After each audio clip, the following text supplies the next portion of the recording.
بخاری رحمہ اللہ اپنی کتاب الادب المفرد کے اندر ایک حدیث نقل کرتے ہیں، یا کہیے اثر نقل کرتے ہیں حضرت عطا ابن یسار رحمہ اللہ سے.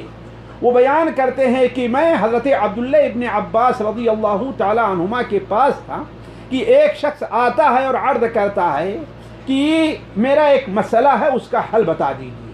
حضرت عبداللہ ابن عباس نے فرمایا کیا؟ کہا کہ ایک عورت کو ہم نے شادی کا پیغام بھیجا تو اس نے انکار کر دیا، اور ایک دوسرے شخص نے پیغام بھیجا تو اس نے قبول کر لیا اور اس سے شادی کر لی. اس پر مجھے بڑا غصہ آیا، غیرت آئی، اور میں نے اسے قتل کر دیا. تو اب کیا میری توبہ اللہ کے نزدیک مقبول ہے؟ کیا اللہ تعالیٰ میری توبہ قبول کرے گا؟ حضرت عبداللہ ابن عباس رضی اللہ تعالی عنہما نے بیان فرمایا کہ کیا تیری والدہ زندہ ہیں؟ اس نے کہا کہ نہیں، میری والدہ تو زندہ نہیں ہے. حضرت عبداللہ ابن عباس نے فرمایا تو اللہ تعالیٰ سے توبہ کر، اور جتنا ہو سکے تو نیک عمل کر، اور نیک عمل کے ذریعے اللہ تبارک و تعالیٰ کا قرب حاصل کرنے کی کوشش کر. امید ہے کہ اللہ تعالیٰ تجھے معاف کر دے گا.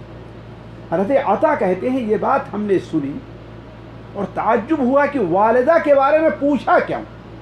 تو جب وہ شخص چلا گیا تو میں نے جا کر کے حضرت عبداللہ ابن عباس سے سوال کیا کہ آپ نے آخر اس کی والدہ کی کوئی باقاعدہ حیات رہنے کے بارے میں کیوں سوال کیا؟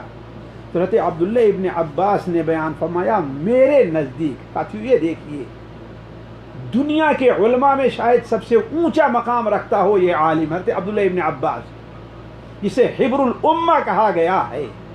کم سے کم ان کے زمانے میں تو اس روئے زمین پر اتنا بڑا شریعت کا عالم کوئی اور نہیں تھا، نہ اتنا بڑا قرآن مجید کا مفسر تھا.